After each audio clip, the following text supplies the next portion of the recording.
O dia 17 de abril de 1809 haveria de ficar marcado para sempre na memória do povo de Rifana. Tudo começou quando o Marechal Soult, Duque da Dalmácia, ordenou aos generais Franceschi, Mermet e Toumier que passassem o Douro e avançassem para sul.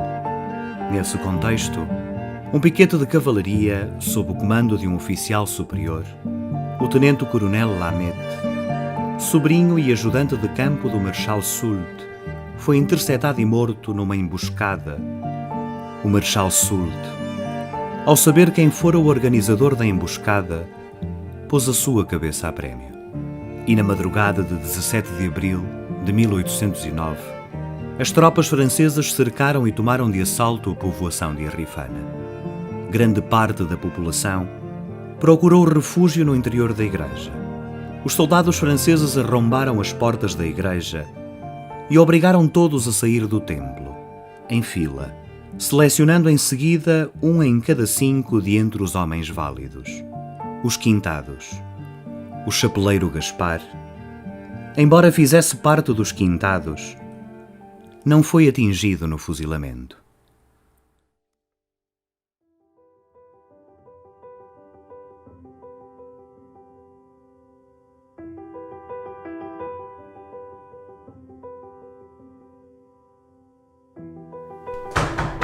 Quem é? Sou eu, tia Gaspar, a Rita. Quero falar consigo.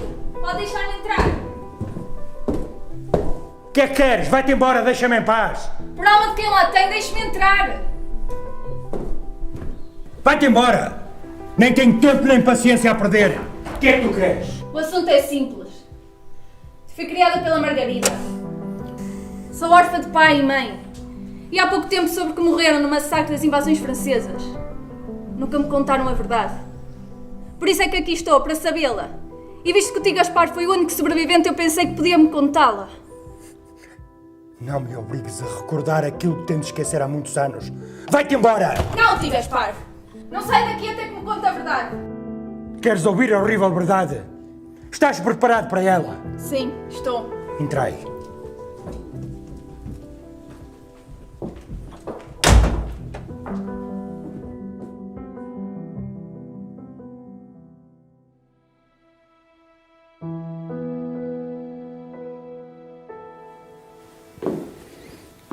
Vamos começar do início. Eu era moço novo, sabes? Tinha pouco mais da idade que tu tens. Era chapeleiro nesta terra. E esta terra da Rifana era uma terra muito rica. Tinha muita indústria. Tecelagem, chapelaria. Mas eu também era curioso. Gostava de saber as notícias do mundo. Então soube que o Duque da Dalmácia, o Marechal Soult, entrou no Porto com as suas tropas no dia 29 de março às 6 horas da manhã. O povo, com medo, ocorreu à margem do Rio Douro com a intenção de passar para Gaia, pela Ponte das Barcas. Mas tinha sido um dia e uma noite de tremenda tempestade. O rio ia muito cheio, chovia que Deus a dava. E o povo todo, ao passar pela ponte, a ponte ruiu. Morreram centenas de pessoas ao tentar fugir. Depois, na cidade, os franceses começaram a pilhar, a matar, e aí começa. Mataram um magistrado da nossa terra, Rifana. E esse magistrado era tio do Bernardo Barbosa da Cunha, que era um morgado muito importante desta terra. E esse morgado, o Bernardo Barbosa da Cunha, tinha instrução militar, sabes? E então jurou vingar-se da morte do tio e formou umas milícias para fazer emboscadas aos franceses. Quem está aí? Não vamos Azevedo.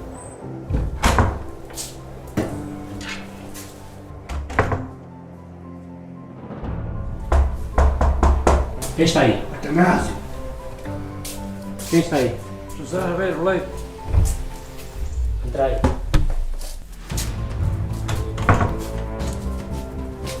Quem está aí? António Sá. Entrei. Companheiros, chamei-vos aqui, a situação é grave. Invadiram o Porto, espalharam sangue pelas suas ruas, mataram muita gente. Entre eles, um ilustre juiz cá da terra. Mataram o meu tio aqui da Rifana. Temos que fazer justiça. Vamos a eles! À pedrada! Emboscadas, guerrilha, mas não em armas. Mas não sei armas. Eu não sei trabalhar com armas! Eu assinto, Atanásio. Conta comigo! Eu tenho medo! Eu Não conto estás a medo? contigo! Tenho! És um rato? Calma. És um Não. homem? Não tenhas medo, estamos aqui todos! Estamos aqui todos! Conta comigo! Quem que eu posso contar mais? Eu tenho medo! Medo de quê? Medo de quê? Hã? Vamos a isso! Não sei trabalhar com armas! Quem mais está comigo? Eu estou contigo! Estamos unidos! Estamos unidos! Quem mais? Não contes comigo! Porquê? Nós também temos! Não contes comigo! Também venham! Vai-te embora! Os franceses venham! Vai-te embora! No caminho! Quem mais está comigo? matar! Vai-te embora também! Os fraquinhos! Não sei o que é que vocês querem fazer! Quem está mais? Morrer à mesma! Todos nós! Mais! Eu tenho um plano.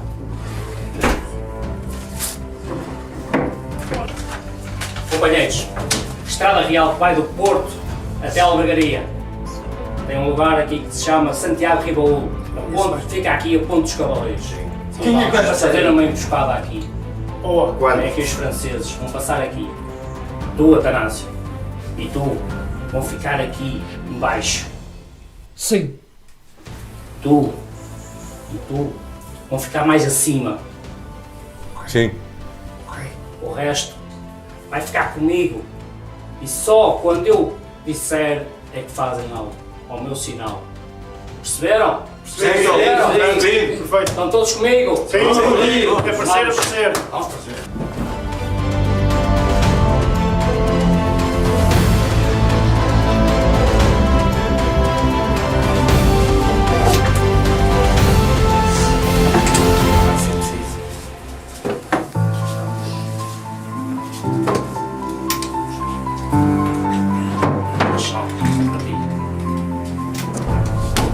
Vamos a eles! Vamos a eles! Vamos! Pura Rifana!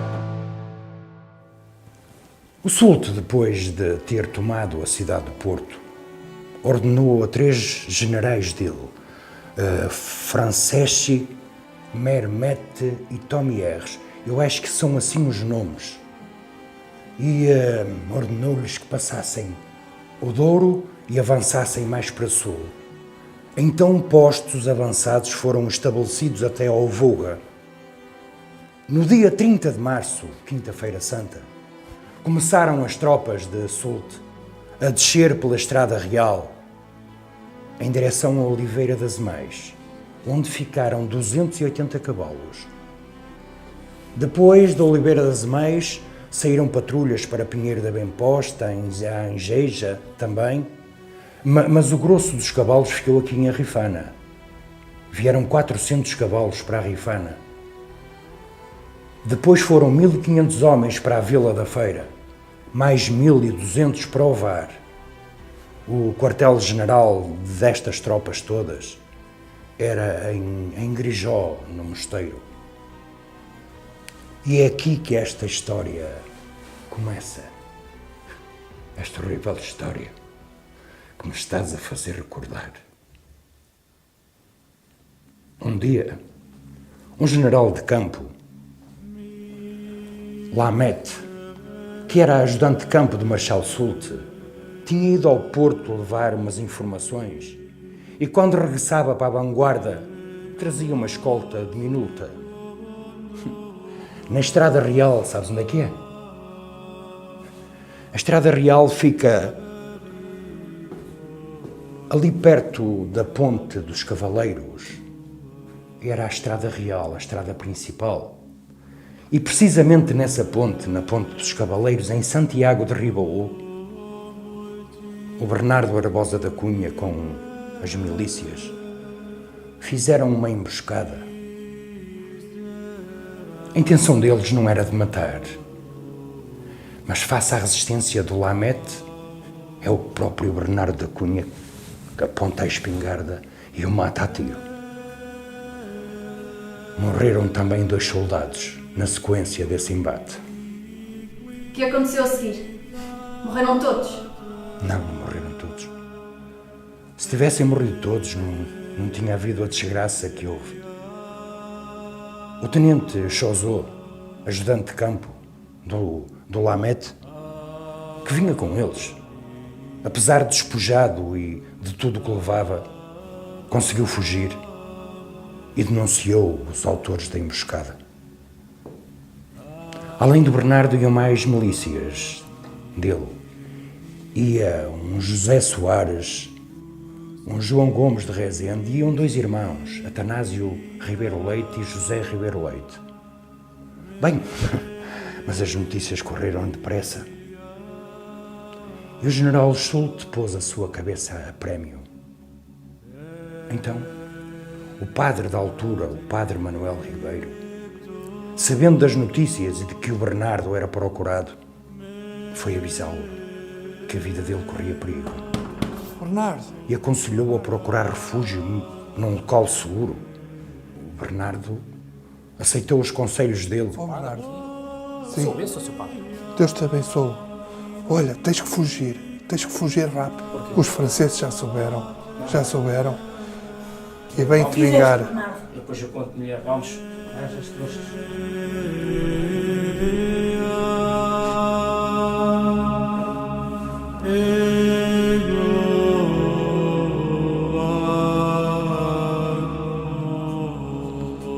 Bernardo, que Deus te acompanhe, meu filho. Vai com Deus. Toma a luz. Partiu para a serra. Ele passou o Voga e juntou-se às forças de Trante. Soube-se depois, mais tarde, que se tinha juntado às forças de Trante e ao exército anglo-luso. Então os franceses vieram à procura dele. Assim foi. A vingança de Soult não se fez esperar. E na madrugada de 17 de abril de 1809, uma força de tropas francesas cercou a povoação da Rifana. Era comandada pelo general Thomieres e na companhia de um magistrado. Quem se opôs ou quem resistiu era morto à coronhada ou trespassado pelos sabres. 8 moradores desta terra foram julgados ali sumariamente e enforcados, e de seguida as suas casas incendiadas. Os infelizes injustiçados nem sequer tinham sido eles os que fizeram a emboscada, como também aconteceu com Manuel Garcia, a tentar salvar a sua vida, da mulher e dos filhos. Foi morto à coronhada por um soldado francês. Depois de Gaspar. O que se passou a seguir é horrível. Assim começaram a incendiar as casas. As pessoas começaram a correr para a igreja. Fugiram lá para dentro, a procurar refúgio. Grande parte da população da Rifana concentrava-se no interior da igreja. Depressa se transformou numa prisão de onde era impossível fugir. Apesar dos esforços dos 2 padres, nada adiantou. Mataram um padre. De seguida, prenderam o outro e arrombaram as portas da igreja. O meu pai estava na igreja. Estava. Continua a Gaspar. Depois de arrombar a porta da igreja, obrigaram as pessoas todas a saírem em fila. E iam retirando um homem ou um jovem de cada 5 que saíam e eram postos de lado. Ficaram conhecidos como os quintados. Eu estava nesse grupo.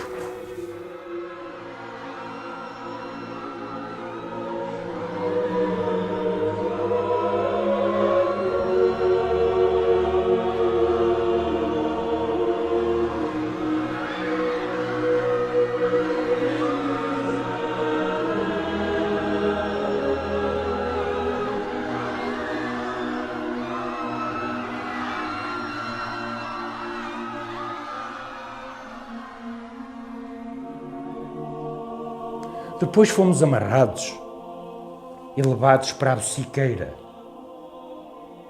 Quando chegamos à Bociqueira, fomos encostados a uma parede e as tropas francesas puseram-se diante de nós com as armas apontadas. Teve medo, Medo. Medo. Eu não sei explicar o que senti.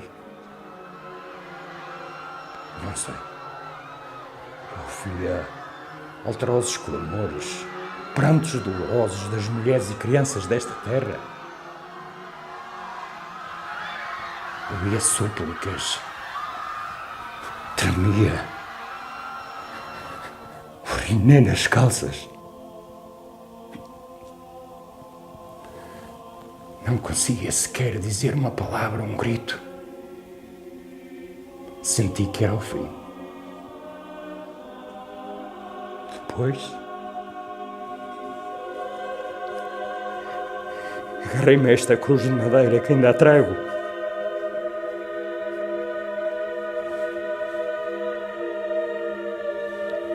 Pedi a Deus perdão e que me acolhesse. Depois ouvi tiros.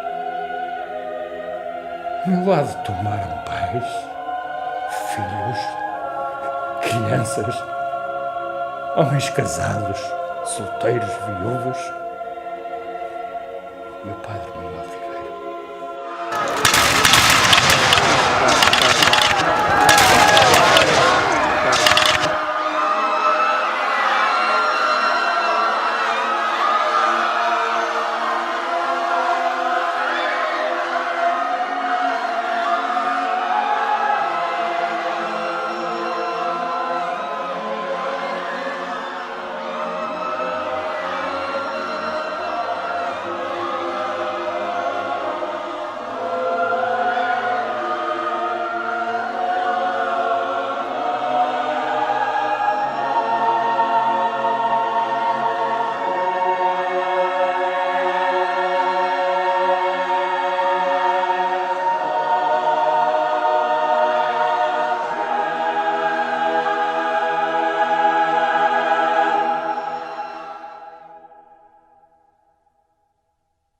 Depois não sei o que é que me aconteceu. Eu devo ter desmaiado. Quando acordei, tinha corpos ensanguentados em cima de mim. Esperei pela noite. E a coberta da noite, eu fugi dali. É o único sobrevivente do massacre da Bociqueira. Do massacre, dos tiros, do fuzilamento sou. Mas não morreram todos com os tiros. Aqueles que estavam feridos foram mortos pelas baionetas dos franceses. 5 infelizes que não morreram com os tiros no fuzilamento foram levados para o sítio onde Bernardo tinha feito a emboscada. Foram mortos e pendurados de cabeça para baixo nos carvalhos que lá existiam. E depois, cobardemente, e porque não estavam satisfeitos, antes de se irem embora, incendiaram os melhores prédios da freguesia. O que aconteceu à minha mãe? A tua mãe? Quando os franceses entraram, houve muita gente que fez resistência. Eu também fui uma delas e ficou ferida. Morreu passado uns dias. E tu, como não tinhas família, foste acolhida pela Margarida, que te deu de comer. O resto tu já sabes.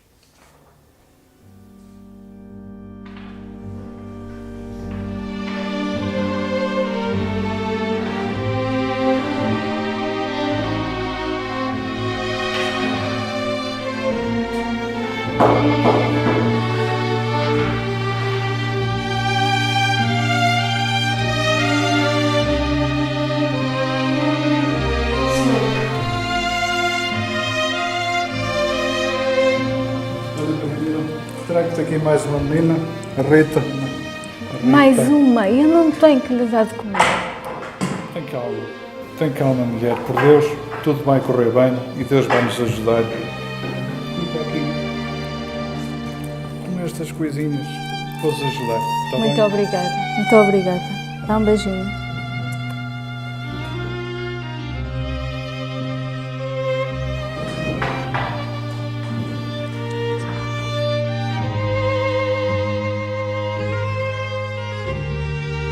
Muito obrigado, Rainha Santa Isabel, pelo pão que trouxeste para as nossas crianças. Fico-vos eternamente agradecida. Muito, muito obrigada.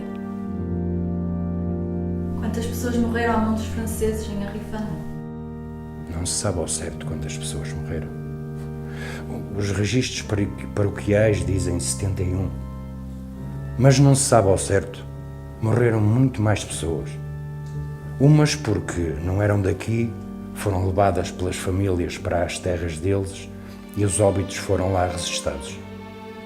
Outras porque estavam feridas, ficaram feridas e morreram mais tarde e os óbitos também foram mais tarde.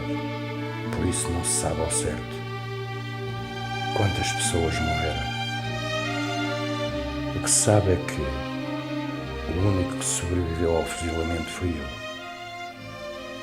Fiquei entre os escombros de pessoas mortas e esperei pela noite pacientemente, pela oportunidade de fugir e sair dali. Como reagiram as pessoas da Arrifana depois do massacre? Durante muitos anos, as pessoas viveram numa apática atonia, sabes? As lembranças eram muito pesadas. E essa atonia dominou os infelizes, os arrifanenses. Muitos saíram daqui, foram para outras terras. Não conseguiam esquecer o que se tinha passado. Mas aos poucos, com gerações mais novas e com o passar dos anos, uma ânsia de renovação foi surgindo, transformando-se numa lenta e acentuada e justa aspiração de progresso. E assim termino esta história. Obrigado por teres vindo aqui. Tiraste-me um peso das costas. Obrigado. Obrigada a ti, Gaspar.